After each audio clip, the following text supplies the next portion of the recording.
Gracias por estar con nosotros en Crédito y Consumo. En la noche de hoy estaremos analizando cuestiones relativas a la informalidad, a la economía subterránea y a la incidencia de estos flagelos en nuestra sociedad, en nuestra economía. También tocaremos el tema de la inseguridad, un tema muy álgido y muy tangente en esta semana que pasó. Paraguay sufrió sucesos lamentables que nunca fueron comunes en nuestro país, y para abordar todo esto hemos invitado a Sebastián Hacha, un experto en materia de informalidad y en economía subterránea. Luego de la presentación comenzamos con el programa. Créditos y consumo. Auspician VIXA. Crediágil. Credisolución a tu alcance. Carsa. Ibiza. Serfín, creciendo juntos. Universo de créditos y consumo. SDM Créditos. Electrobam. Apoya Dr. Valé.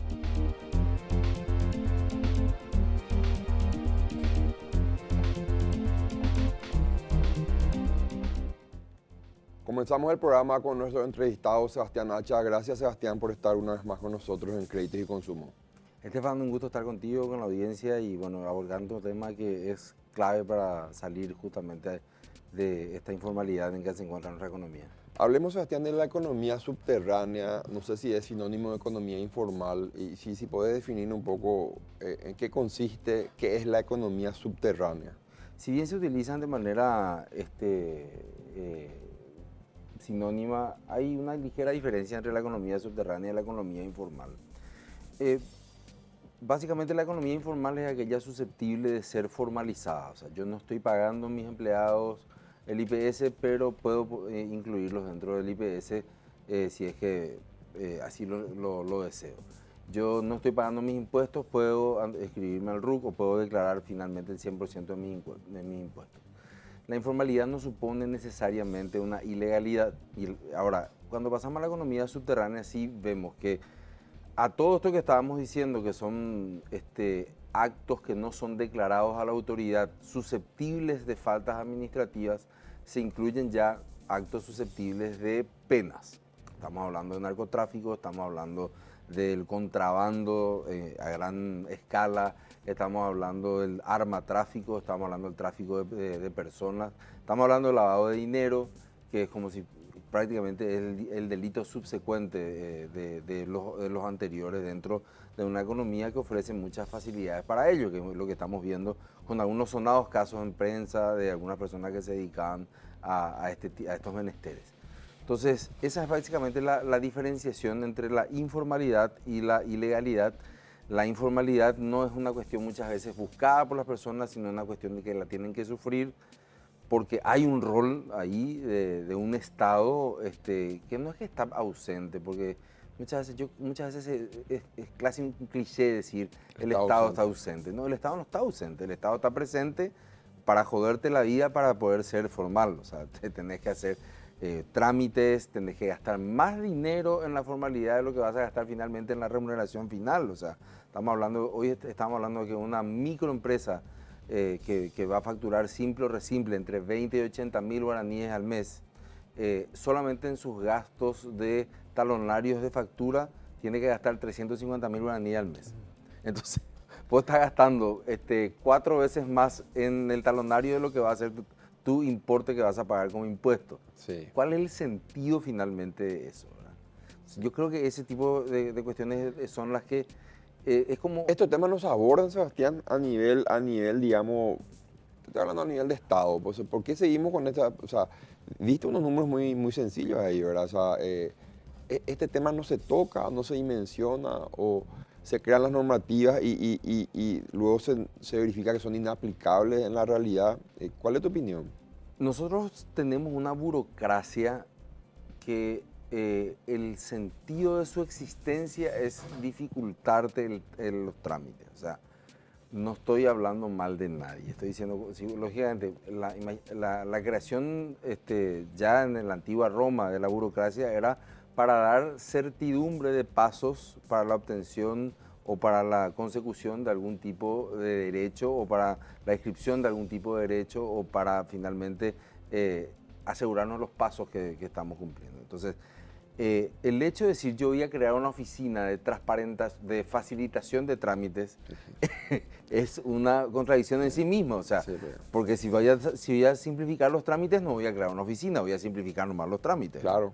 Entonces, hemos sufrido mucho de eso, incluso con gente que está hoy en día en ventanilla única de exportación o ventanilla única de importación, te vuelven a decir que ellos tienen que volver a pasar por trámites que están por fuera de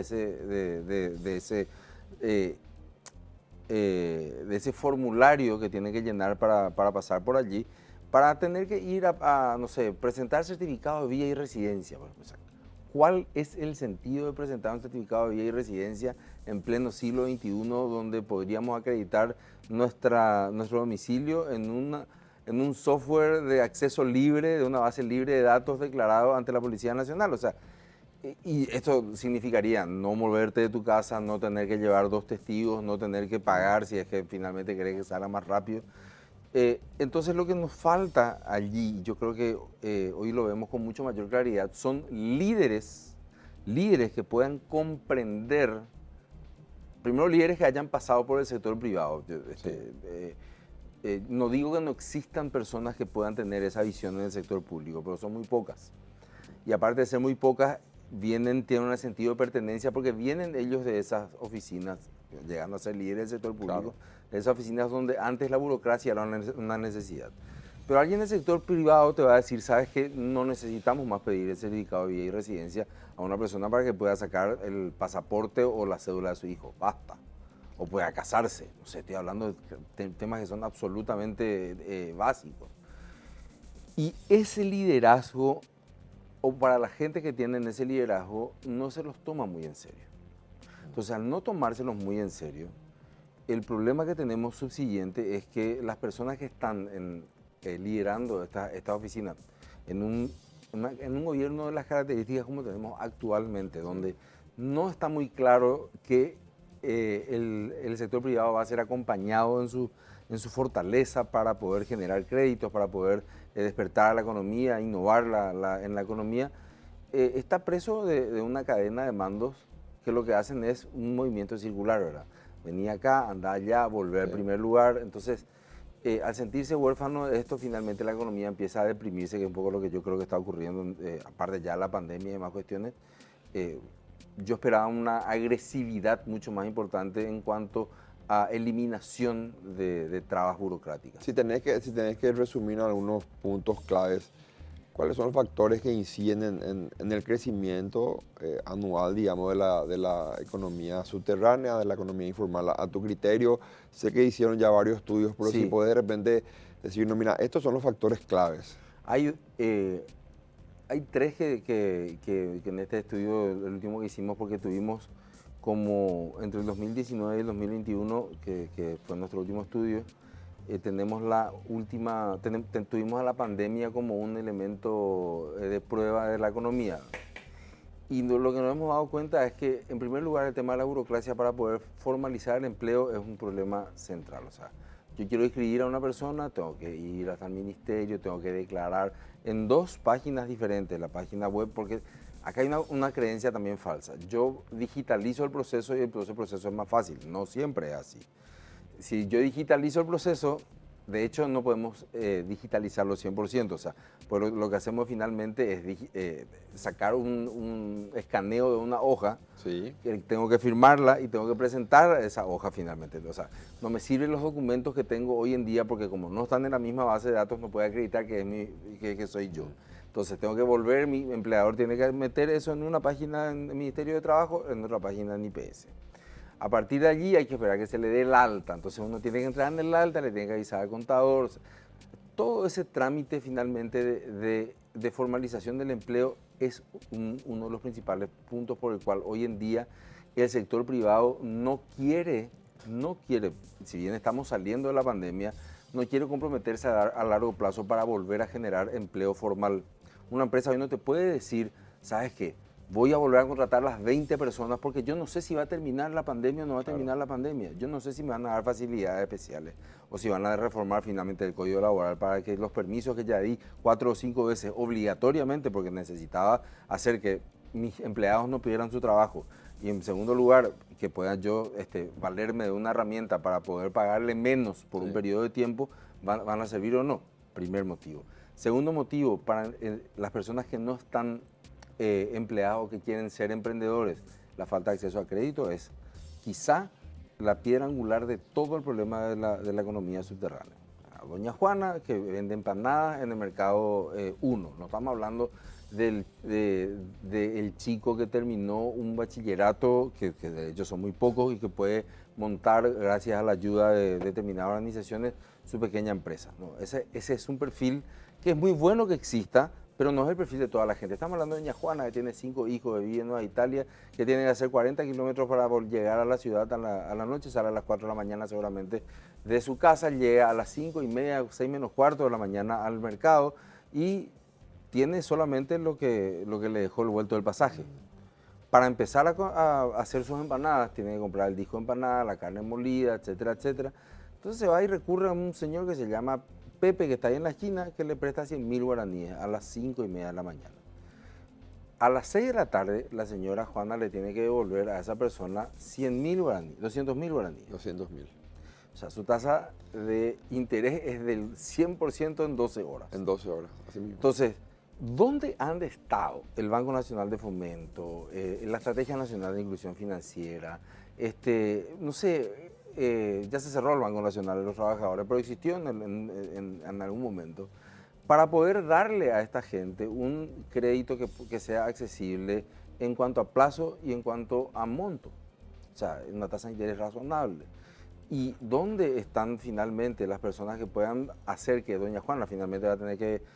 Su ganancia del día probablemente sea 250.000 guaraníes, los 200.000 paga el crédito, ella vuelve con 50.000 guaraníes, de eso hay que descontar otra vez su pasaje y con el 40.000 o 35.000 guaraníes le sobran, va a tener que sobrevivir ese día, hacerle sobrevivir a su familia. Y el tercer punto, que no es menor, es la desigual aplicación de las normas. O sea, yo encuentro a un gran evasor o encuentro a una persona que es claramente evasora, pero tiene poder político, no le hago nada. Pero le encuentro a una empresa formal que no tiene padrinazgo político, le caigo con todo. Eso se siente mucho en el día a día y yo quiero ir a un pequeño corte, Sebastián. Hoy en día la desigualdad en distintos estratos sociales es algo que se palpa. Quiero verificar este tema contigo luego y también el tema del acceso al crédito. Volvemos en breve con Sebastián Nacha.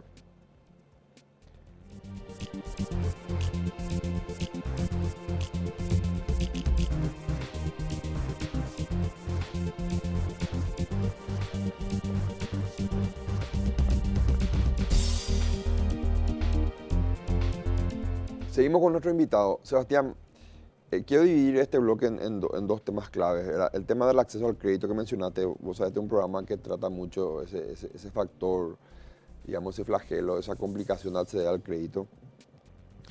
Vos notás que, y te quiero dar un ejemplo, como vos sabrás, las empresas de crédito o casas de crédito son un sector del sistema financiero que atiende a un sector de la población, digamos, informal, algunos no informales, formales, pero sin mucha historia crediticia, que no pueden acceder a un crédito de un banco, una financiera.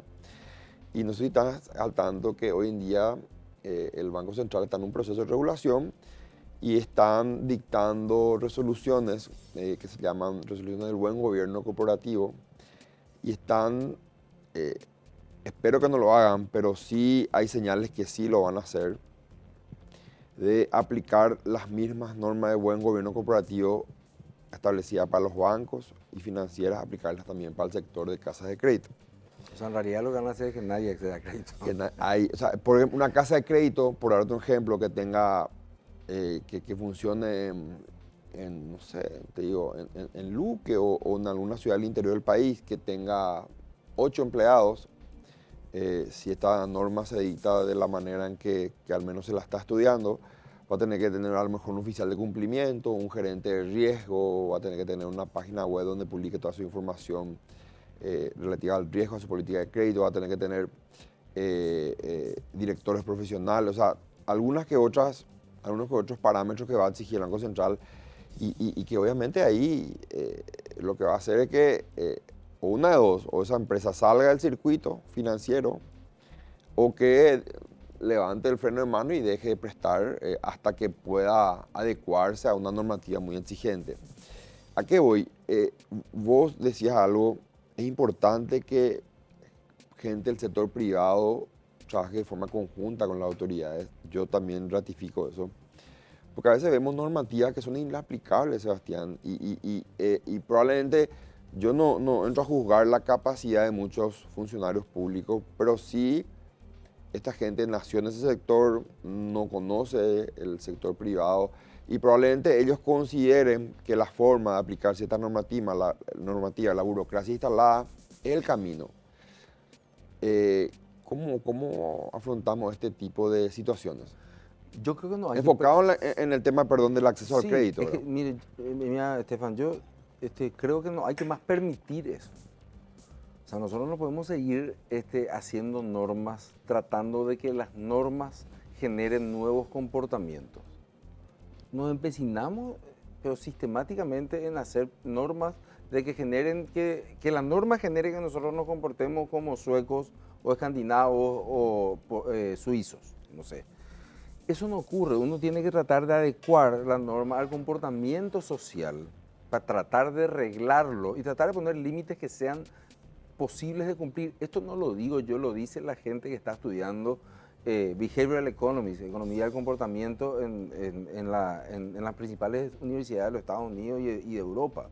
O sea, lo dicen premios Nobel como Richard Thaler, como Daniel Kahneman, ya hace mucho tiempo, en Pensar rápido, pensar despacio, o sea, y Dan Ariely, que es otra de las personas que dicen, o sea, si nosotros que pretendemos hacer que la economía se comporte como en un libro de algún insigne economista, y con eso hacemos leyes, no estamos solucionando el problema porque la economía actúa como es. Y la economía, en el caso que vos me decís, va a encontrar su salida porque el crédito más caro es el que no existe. Entonces, la gente va o sea, si creen que de esa manera se va a reducir algún tipo de tasa de morosidad o algún tipo de tasa de no sé, o también de usura y demás cuestiones, no existe. Primero porque no van a tener luego la capacidad de cruzar, no sé, Nueva Italia e ir a buscar una casa de crédito. Claro. Recuerdo nomás una medida que fue muy interesante en el gobierno de Nicanor Duarte Fruto, en la primera administración de Dionisio Borda, en la cual él cerró la oficina de fiscalización. Se hizo la nueva ley de educación fiscal, se le dijo a la gente, vos ganás 100, pero gastás 100 y pagás 0, pero yo no te voy a mandar a ningún yaguareté, famoso de la inspección de Hacienda. Se disparó la recaudación, porque ese tipo de presencias o de intervenciones casi siempre viene cargado con una alta dosis de corrupción. Entonces, cuando vos decís, yo voy a operar libremente y voy a reaccionar a un estímulo que me da el Estado, que es, yo pago impuestos, yo pago impuestos porque pago de acuerdo a mi capacidad financiera. Si yo finalmente, mi capacidad económica, si yo gasté 100 de los 100 que gané, pago 0, entonces no hace falta que nadie me fiscalice, yo solo me voy a fiscalizar. Con el tema del crédito, yo no sé qué es concretamente lo que tienen que hacer, pero sé exactamente lo que no tienen que hacer. Y lo que no tienen que hacer es seguir poniendo trabas para que doña Juana, que no tiene sus 3 últimos IVA, que no está inscrita al IPS, que apenas tiene su cédula de identidad y probablemente esté vencida, pueda acceder a un crédito. Porque si no hay un crédito, entonces vendrá el narco, vendrá el contrabandista o vendrá el bandido de turno y le prestará dinero porque esa gente necesita sobrevivir. Yo realmente, cuando escucho este tipo de cuestiones, me pregunto a quién lo que se le ocurre o de dónde lo que queremos copiar para tratar de irnos hacia ese lado.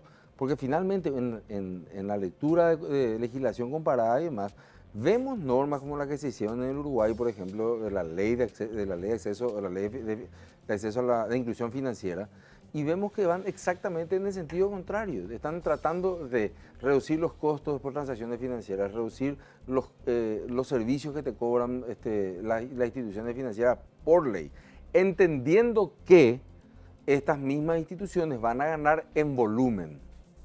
En volumen. Entonces, vos tenés, sí es cierto, yo no puedo, yo le estoy cobrando porque en realidad mantener mi call center y más cuestiones me cuesta mucha plata. Claro, papá, pero si vos no le cobras a la gente, pero tenés 10.000 o 1.000 nuevos clientes, entonces vos puedes solucionar y puedes paliar los costos que tenés en este momento. Ahora, el gran problema que tenemos es, que yo no es que presumo, sino que ya tengo una casi certeza, es que muchas veces nuestras autoridades en general no quieren que su mercado regulatorio crezca porque van a tener más trabajo. Claro. Entonces, cuando tu mercado regulatorio finalmente crece y vos no podés controlarle a todos, y te vas a ir nomás que está en el centro de la ciudad de Asunción, no te vas a ir nomás al que construyó el edificio más grande a la entrada de San Lorenzo, y vas a caerle al tipo, y son la misma gente que van a estar haciendo la intervención, sufriendo la intervención, saliendo con un sumario, tratando de subir después del sumario, tratando de bajar el sumario. Entonces, yo creo que si nosotros estamos de acuerdo, puede ser que alguien venga, no sé, alguien de Banco Central me pueda convencer de lo contrario, pero si estamos de acuerdo en que lo que hemos hecho hasta aquí está mal, ¿por qué? Porque vamos a seguir haciendo lo mismo. Es una cuestión que, esta no es una entrevista concertada después de que vos hayas leído el estudio de informalidad. No. Nosotros tenemos hoy en día la certeza, pero la certeza, de que si nosotros no empezamos a dar crédito a las personas que hoy en día no tienen acceso, estamos perdidos, porque la informalidad no se va a poder combatir solamente por el lado de la oferta, sino vamos a tener que hacerlo por el lado de la demanda. Si la gente hoy en día tiene dinero en el bolsillo, va a ir a comprar legal. La gente no es que compra en la calle porque se siente más cómodo, porque quiere ser ilegal.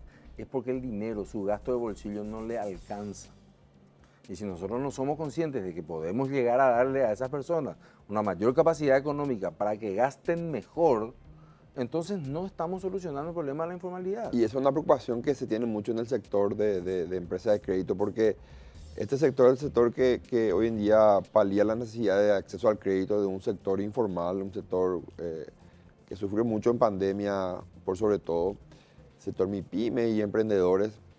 Y una eventual regulación con criterios o parámetros de aplicación imposible va a generar una retracción en la asistencia crediticia, Sebastián, y el informe que ustedes lo trabajaron y otros estudios que son conocidos, te marcan la pauta de que lo que se necesita es acceder al crédito. Y me pregunto, pero esta gente, cuando hablo de esta gente de forma respetuosa, Banco Central, Ministerio de Hacienda, manejan esta información de que acá lo que se necesita es dar crédito y que hay que ver la herramienta o ver, no sé, una especie de plan nacional de adecuación de la informalidad y trabajemos en eso, pero no le cortemos el crédito. Pues, ¿qué viene primero, el huevo o la gallina? O sea, le formalizamos a todo y después recién le damos crédito. ¿Cuánto tiempo nos va a llevar eso? ¿O le seguimos dando crédito y por el camino le exigimos algún tipo de formalización? O sea, ¿cómo trabajamos eso? Fíjate que no nos hemos podido poner de acuerdo incluso en este proceso en el cual las personas que recibieron el PTU y se les otorgó un RUC no sean dadas de baja al santo cohete del IPS, que es lo que estuvimos viendo en esta semana. Una cantidad de gente que se fue a recurrir para pedir ayuda médica, le dijeron, no, sabes que hoy ya no está más porque tenés RUC. No, pero a mí el RUC me dio el PTU. Por eso nomás tengo RUC. Por eso nomás tengo certificado de cumplimiento tributario. Pero yo en realidad nunca imprimí un solo talonario. Nunca me inscribí en ninguno de los impuestos para poder pagar. O sea, si ese nivel de descoordinación tenemos, yo creo que flaco favor le hacemos a todo el país en que el ministro del Interior o el fulano de tal se estén peleando con el otro sector político y mientras tanto estamos el resto de la población tratando de empujar a que la economía funcione, porque va a seguir habiendo motochorros, va a seguir habiendo narcotráfico, va a seguir habiendo cualquier tipo de inseguridad si es que nosotros no apuntamos a que la gente pueda crecer sostenidamente a través del acceso al crédito. Nadie nació ni nadie va a tener 5 o 10 millones en el bolsillo hoy para hacer un emprendimiento. Tienen que acceder a eso. Y si nosotros no le encontramos la forma más sencilla para que accedan, la gente se va a rebuscar. Y si no es a través finalmente de algún prestamista, entre comillas, puede ser de la clase A hasta la clase Z, Sí. y por debajo de la clase Z, se va a hacer narcos, amigo. Y va a hacer eso, y porque la economía funciona de esa manera. No lo digo yo, lo dicen premios Nobel de Economía. Entonces, claro, existe un temor de que hecho este tipo de concesiones, finalmente después ellos digan, por nuestra culpa en realidad se disparó la inflación, no tuvimos una serie de problemas. Pero yo a esta altura digo, ya que se dispare nomás la inflación, pero no podemos seguir diciendo que la liquidez de las instituciones financieras es tan alta y la gente no tiene un crédito. Claro, sí, coincido O plenamente. sea, me parece que es demasiado básico. Yo no soy economista, quiero aclarar, pero ya como una persona que tengo unos cuantos años lidiando en este tema, ya me cuesta entender, ya deberían venir a explicarme, che, ¿por qué hay tanta liquidez? Y lógico, y la gente de los bancos también te dice, queremos prestar, pero en realidad tenemos estas normas, de la A a la Z prima.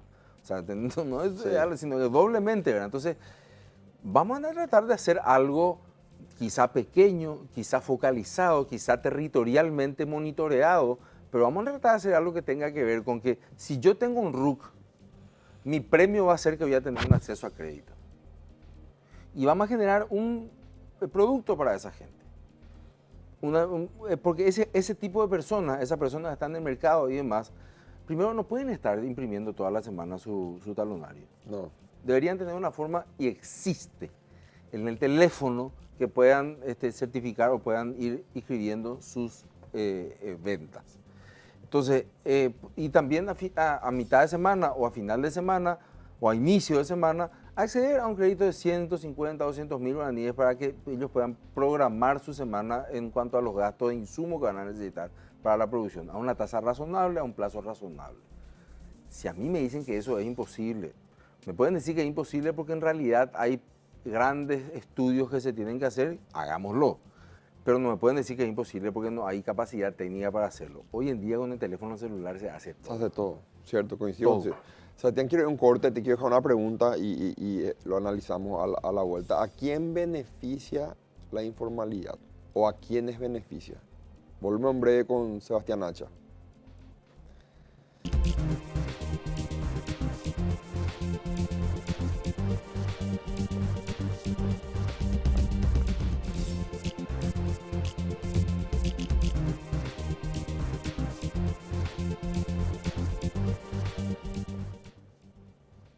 Sebastián, volviendo con este tema tan candente y apasionante, ¿a quiénes beneficia que la situación de informalidad siga en el país? Y yo tengo ciertos conceptos y criterios, ¿verdad? Y creo que este es un año, este 2022 y 2023, es un año que va a solidificar mi tesis, ¿verdad? A lo mejor, capaz que ahora recién lo estoy observando de forma más primaria, ¿verdad? Estuvo con nosotros en el programa anterior el presidente Lacapazu, hablamos mucho del tema contrabando, y yo le decía, Alberto, pero vamos a analizar un poco el otro escenario, vamos a analizar el escenario de esa familia que no tiene acceso al crédito, es informal, tiene 4, 5, 6 hijos, una persona, un matrimonio, tiene que llevar el pan a la casa y no ve otra salida, Sebastián, que ir a vender una caja de alfajores de contrabando en el semáforo y estar 12, 14, 16 horas por día vendiendo eso, porque es su única forma de comer, básicamente de comer. Entonces, ¿cómo cierto, hay que atacar el contrabando, pero tenemos, y ahí voy a lo que dijiste recién, por ahí atacamos el contrabando y esa gente ya no tiene el alfajor para vender en el semáforo porque atacamos el contrabando, ya no tienen para comer y ¿qué hace? Se vuelve narco. Ya no, por ejemplo, ¿verdad? Entonces, acá hay una situación muy compleja, pero ¿a quiénes beneficia? Y yo contaba este ejemplo, que reuniéndome con un líder político hace poco, la idea era organizar un encuentro con un agasajo donde iba a haber un buen asado, bebidas y todo eso. Y él me trae, Sebastián, 2 presupuestos. Y me dice, si compramos de este lugar, del supermercado, este evento va a tener este costo. Pero yo tengo mi proveedor, todos los mismos productos, que eran todos productos de contrabando, y te salía a mitad de precio. Entonces, Yo considero que hay una clase política prebendaria que no quiere que esto se acabe. Porque si esa gente comienza a acceder al crédito, comienza a tener cierta sostenibilidad en su vida para poder mantenerse de forma independiente, ya no depende de un político o un grupo político a quien pedir la asistencia de forma mensual, anual y por sobre todo en época de campaña electoral, estamos generando un lazo de dependencia muy fuerte entre la clase necesitada y una clase política que juega con ese factor de prebendarismo. Y ahora se está viendo mucho en pandemia, o sea, en campaña electoral. También vos atacás a la informalidad y le matás el negocio a muchos gestores en varios entes públicos. Atacás la burocracia, matás un negocio. Entonces, a tu criterio, ¿a quiénes le beneficia que esto siga así? El senador Gonzalo Quintana solía decir antes, y también yo fui entendiendo mucho más precisamente con el tiempo, de que las elecciones son el gran momento de redistribución de la renta en el Paraguay. Y creo que, en otras palabras, lo que acabas de mencionar es exactamente lo mismo. O sea, en un año electoral trato de entender por qué finalmente no pudieron concretarse algunas de las metas que nosotros nos habíamos propuesto con instituciones como el Ministerio de Hacienda, la SED y en más cuestiones. Con respecto a este tema de poder formalizar a 40.000 personas, que son las cadenas de distribución de los socios de Prodesarrollo, donde venimos hace 8 años haciendo los estudios de informalidad. Y yo digo porque serían 80.000 votos menos, por lo menos, ¿verdad? Bueno, cada punto de venta hay que multiplicar por 3 o 4, ¿verdad? O sea, porque son finalmente despensas. A ver, cuando uno dice tal o cual marca gaseosa, que no puedo mencionar cuál es, o de cerveza, que tampoco puedo mencionar cuál es, porque son muy famosas, top of mind, claro. Uno se va a Humañaró y va a encontrar que ahí hay eso, puede faltar cualquier otra cosa, pero eso va a encontrar. Bueno, sí. En esos lugares, llegar a esos lugares y tener un emprendedor que pueda acceder a un crédito, no es un buen negocio para el puntero político. No. Entonces, si ahí el tipo le dice, no, sabes que yo no voy a prescindir nomás de 100.000 que vos me estás dando, o de la promesa de que le va a meter a mi hijo en el centro de salud 6 meses con un contrato precario en el cual no va a ganar ni siquiera salario mínimo, y después de 6 meses voy a tener que ir a rogarle a otro político para porque vos ya te vas a hacer ñemolente juchevi. Claro. Entonces, ese tipo de cosas no le convienen a una estructura que está muy atada a todo lo que es el movimiento político y a la gestión del gobierno y a la gestión de la democracia, porque finalmente las elecciones son momentos de gestión de democracia. Hoy puedo decirte que realmente hay una gran estructura que yo no digo que conscientemente, estoy hablando como decía Hannah Arendt.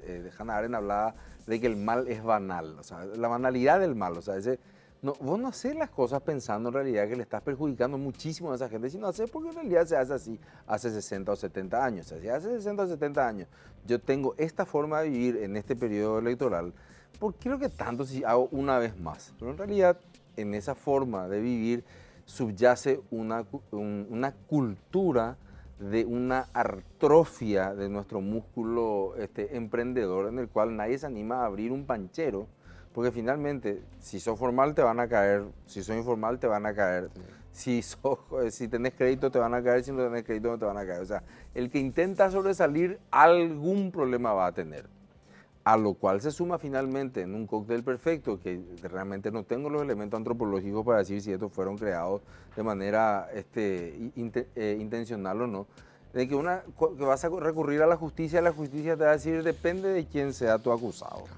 Si tu acusado es un político, en realidad vamos a la impunidad. Que es la impunidad finalmente. Entonces, yo después de 8 años te puedo decir de que hay sectores políticos que este tema es un gran negocio, no un buen negocio, es el negocio de la supervivencia política.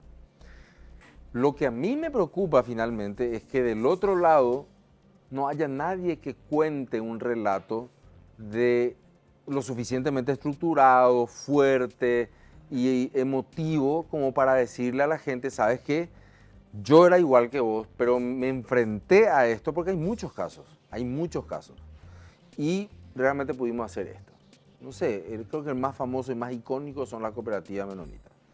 Me dicen, vos me decías en el Chaco, no, pero cooperativas menonitas también hay en San Pedro, hay en Campo 9, hay en muchos lugares de cooperativas menonitas, o sea, en Asunción hay una cooperativa menonita, o sea, o la cultura cooperativa en general, o sea, hay muchas cooperativas que vencieron, cooperativas de trabajo, cooperativas de producción, que se juntaron paraguayos con los mismos problemas, con las mismas autoridades, pero dividieron sus pérdidas y multiplicaron sus ganancias.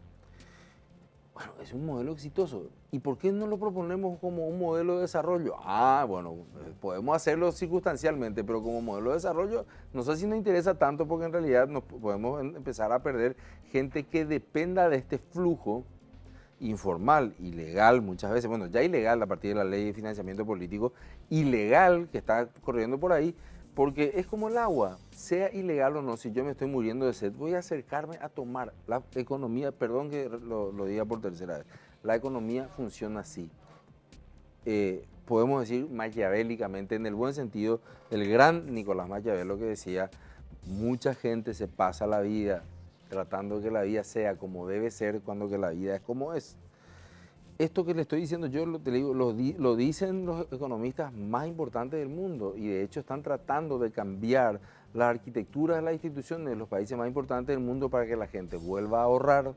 Se están enfrentando a no estamos todos enfrentando a una generación de millennials y centennials que no entienden lo que es el sistema previsional, que tienen que pagar durante 25 o 30 años para tener una jubilación para los siguientes 30, porque en realidad ellos son de la cultura digital, de que levanto mi foto en Instagram y a la hora tengo 1200 likes. O sea, esas son cosas que no son críticas, son realidades. Entonces ellos están pensando en cómo hacer que la gente, que los jóvenes, que los millennials, los centennials, encuentre algún sentido en el ahorro y en qué. El Bitcoin quizás sea una de las nuevas tendencias en donde uno puede empezar a capitalizarse. No sabemos tampoco cuál va a ser su futuro, porque tampoco sabemos cuál va a ser la reacción de los bancos centrales en todo el mundo. Es dispara hasta hoy, no hay mucha homogeneidad, ¿verdad? Con muchos puntos bajos hoy. Y sí, lo que pasa es que fíjate cómo funciona el mundo hoy. Hoy en día sale una persona como Elon Musk, cosa que nunca en la humanidad ha ocurrido, y te dice, un día te dice, voy a dejar de comprar Bitcoin, cae 40 puntos en la bolsa, al otro día dice, el nuevo vehículo Tesla se va a comprar solo con mi Bitcoin, vuelve a cotizarse en la bolsa. O sea, esos son fenómenos con los cuales vamos a tener que lidiar nosotros.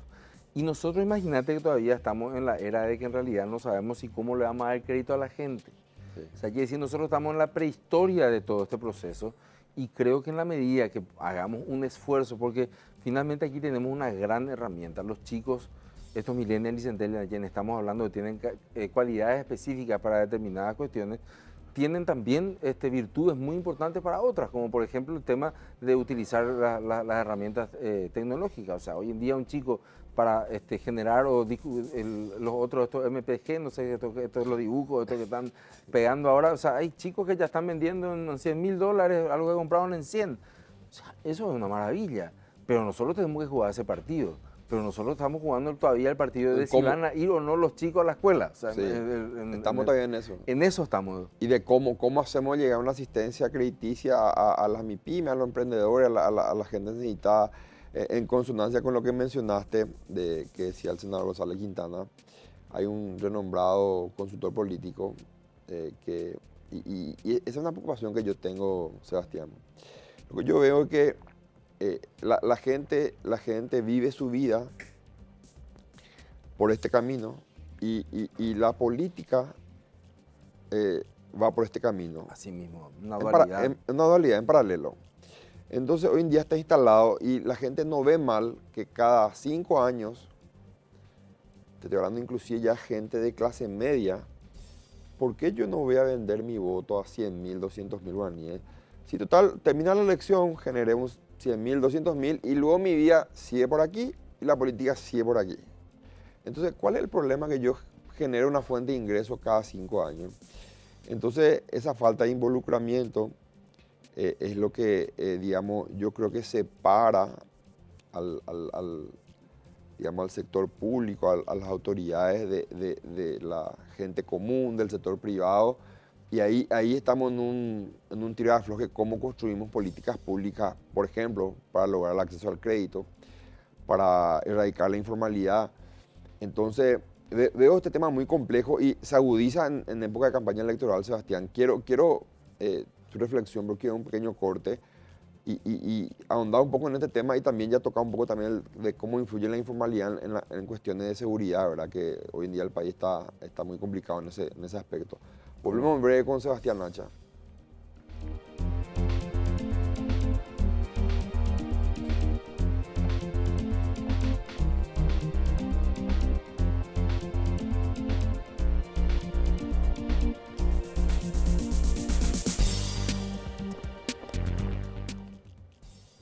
Continuamos con Sebastián Nacha. Sebastián, ¿cómo encontramos, yo no digo la solución, cuál tendría que ser la punta de lanza?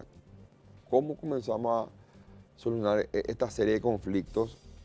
Quiero focalizar un poco en tema informalidad, acceso al crédito, para cerrar en este último bloque, porque sí después le quiero dedicar unos minutos al tema de la seguridad en nuestro país. Hay que dejar de tener vergüenza de decir que se necesita dinero para progresar.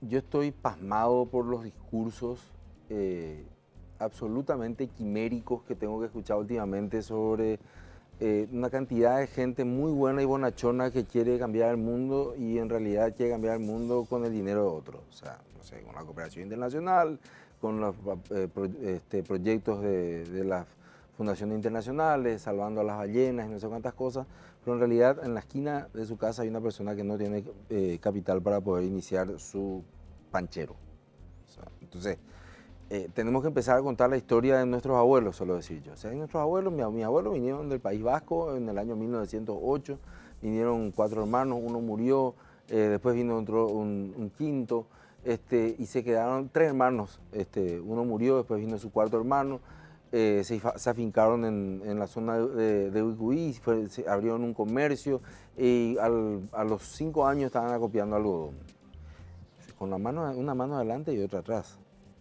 Entonces, si yo veo lo que ellos me legaron finalmente, mi abuelo y sus hermanos, es una cultura de trabajo, en la cual no había vergüenza porque había una gran necesidad de poder producir para darle de comer a su familia. No robar, no buscar un cargo público para poder salir. Hoy en día tenemos vergüenza de decir eso. En Occidente ocurre esto, no solamente en Paraguay.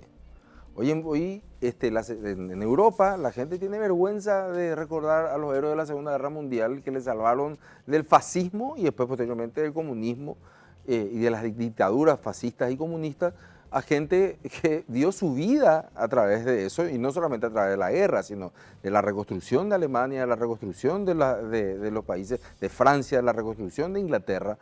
Y parece que hoy en día tenemos una vergüenza de decir, no, en realidad todos tenemos que olvidar esa parte de la historia, porque todos somos iguales y todos merecemos los mismos derechos. Yo creo que sí, todos merecemos los mismos derechos, todos somos iguales ante la ley, pero no somos iguales en cuanto a la proyección de nuestras aptitudes. Si no, no habría eliminatoria de fútbol, ni mundial, ni olimpiada. O sea, si finalmente vamos a hacer una olimpiada para darle la medalla de oro al último, entonces ¿para qué queremos hacer olimpiada? O sea, claro. No, evidentemente nosotros tenemos que entender que las competencias, las aptitudes y las actitudes también se tienen que dar en la posibilidad de generar riqueza. Y que una persona que está generando trabajo y que está generando mano de obra es una persona que está aportando enormemente al país. Eso hoy tenemos vergüenza de decir. Tenemos vergüenza al punto de que no he escuchado más de 4 o 5 discursos en los últimos 4 años de Congreso de gente que en realidad apoye este tipo de ideas. Porque estamos con la cultura de la Ixinjaranga y el Estado tiene que solucionarte. Y el Estado en realidad no tiene que solucionar nada. El Estado lo único que tiene que hacer es pintar la cancha para decir cuáles son las reglas de juego y nada más. Porque el Estado no existiría sin el conjunto de productos que genera el sector privado. No existiría. Esa es la realidad. Sí. Lo dijo Margaret Thatcher como un gran descubrimiento. Mucha gente se cayó de espalda. Pero hoy en día, si a mí me dicen el Estado es ineficiente, hay una coincidencia de toda la ideología que el Estado es ineficiente. Acto seguido, hay algunas personas y algunas personas de cierta ideología que siguen diciendo, vamos a darle más dinero a este Estado ineficiente para que nos haga menos pobres. Entonces yo digo, bueno, pero algo no funciona en este tema. Entonces lo que yo digo es, tenemos que volver a decir que el Estado tiene que permitirnos trabajar, tiene que acabar con las normas burocráticas, pero acabar, borrarlas, dinamitarlas y hacer que la gente pueda tener una vida digna ejerciendo el trabajo o la actividad económica de su preferencia, tal como lo establece el artículo. Generar las condiciones para que surjan las oportunidades. Y oportunidad es igual a empleo. Y yo digo que hay una fórmula mágica, yo le digo, la falta de acceso al crédito a un sector necesitado te erradica la posibilidad de tener oportunidades Así mismo, y de acceder a un empleo. Y estos dos factores negativos te contribuyen a la inseguridad. Estamos, Sebastián, viviendo en Paraguay. En el mes de enero tuvimos 28 asesinatos por sicariato. Este fin de semana pasado, el país está de luto. Tuvimos en la ciudad de San Bernardino una situación muy complicada. 2 personas fallecieron, otras heridas. El narcotráfico y el sicariato está entre nosotros. La seguridad es una de las consecuencias, las primeras consecuencias de todo esto que venimos hablando en este programa, Sebastián. Y esto puede ir empeorando. La gente no tiene oportunidad de trabajo, la gente no tiene trabajo, no tiene oportunidad para tener una vida mejor. Y busca, como dijiste vos, y como también lo dije yo, lo primero que te viene es, bueno, ¿vivo del contrabando o vivo del narcotráfico? Quiero tener un poco de reflexión con respecto a la ola de inseguridad y la inseguridad como consecuencia de todo esto que venimos hablando en este programa, ¿verdad? En la parte de la economía subterránea, o sea, solemos decir que lo ilegal tiene que ser efectivamente castigado y lo informal tiene que ser estimulado desde otro lado para que la gente pueda adoptar una mejor decisión en cuanto a su futuro. Y los estímulos son los que habíamos hablado, lo que pues también me tocó ser parte de esa historia, hecho en la Ley de Educación Fiscal, en la reforma del 2004. O sea, por un lado hay que tratar de generar condiciones en las cuales el ciudadano se sienta apoyado por el Estado para tratar de que, tomando determinadas decisiones, le va a ir mejor, le van a dejar de romper las pelotas, bastante más. Pero por otro lado, el tema de la seguridad no puede estar siendo objeto de una discusión política. Porque cuando las fuerzas de seguridad, no solamente en el Paraguay, esto está demostrado en todos los países del mundo que pasaron crisis profundas de inseguridad, son parte de un botín político y empiezan a participar de una discusión dialéctica sobre política, sobre elecciones y demás, no olvidamos lo principal, que es que el órgano de seguridad corrompido no es un catalizador, es un potenciador de la violencia. Si nosotros no hubiese ocurrido este lamentable suceso que cejó una vida joven de una persona conocida, querida, como fue en un evento público, lo cual también hay que tratar de estudiar. Los expertos deberían tratar de estudiar toda la simbología de hacer eso en un evento público. No nos enteraríamos de que por el camino hubo agentes de la fuerza del orden que borraron órdenes de captura, sí, que manipularon, que dejaron libres a personas en el camino, los vínculos entre las víctimas, de que fulano era concuñado del otro que se escapó de la cárcel, o sea, nada de eso hubiésemos sabido. Entonces, yo creo que es el momento de tomar como una oportunidad esto y de una vez y por todas decirle a la gente que el tema de la seguridad es un tema con el cual no se jode. O sea, o en realidad yo creo que, a ver, para la discusión política es necesaria en la sociedad. Es necesaria que las internas partidarias sean abiertas y se discutan en todos los partidos políticos. Pero es más que necesario que las personas que discutan eso no estén a cargo de políticas ni económicas ni de seguridad. Porque quien sufre esto finalmente es el ciudadano a pie. Entonces, finalmente, en esa dualidad también que vos decías que vivíamos, tenemos una sociedad en la cual dice, por más que me quejo en internet de que estoy cansado de la informalidad, me voy y compro después un celular sin factura porque en realidad es más barato. No estoy pensando que ese celular se le pudo haber sido robado a una persona. La misma cosa con un vehículo, la misma cosa con una propiedad. Y cuando hablas de estos temas, generalmente nadie es culpable. Y te odian en los grupos sociales donde yo estoy porque toco este tipo de temas y te dicen, no, pero eso no, ocurre en otro lado. No ocurre en otro lado. Ocurre en una fiesta que debería haber sido eso, una fiesta de alegría, color para la juventud, que terminó siendo una tragedia. Entonces, nos dimos cuenta de eso, a buena hora. Creo que ahora tenemos que empezar a poner esto porque estas cosas ocurren en frontera prácticamente todas las semanas. Pero como era una cuestión de frontera nomás y estaba lejos y yo no estaba metido de más, a mí no me importaba. Ahora que viene ocurre en el seno de donde la gente, habían incluso creo que algunos políticos y más cuestiones en ese lugar, ocurre y la inseguridad está ahí. Bueno, ojalá que entonces eso sea el estímulo para tratar seriamente una política de seguridad, no un cambio nomás de ministro o de comandante. Porque cambiar ministro o comandante no es cambiar el sistema. El general Naranjo estuvo en Paraguay hace unos años y tuve la oportunidad de cenar con él y era una persona, lógicamente, por eso es que hasta hay una serie que hicieron de su vida, extraordinaria. Y él decía, el problema es que nosotros tenemos que trabajar el control permanente de los elementos de seguridad. O sea, una policía que no se controla a sí misma todos los días es una policía que tiende a ser corrupta. Póngale eso, sáquenle policía y pónganle empresa, iglesia, ONG, cooperativa, lo que sea. Tenemos que controlarnos todos los días. Cuando él contaba cómo transformó la seguridad del aeropuerto El Dorado, donde pasaba el 70% de la producción de cocaína que iba a los Estados Unidos, en aquella época, cuando a él le dieron la responsabilidad de seguridad del aeropuerto de Bogotá, él decía, lo que hice fue poner cámaras en todos lados. Y cuando estamos hablando de los 90, no eran cámaras que son mucho más fáciles de poner hoy en día, ¿verdad? Eran cámaras y había gente que eran más antiguas que él y se sentían ofendidas y le decían, no, sí, que nada teme, nada debe. Soluciona, no en un 100%, pero disuade.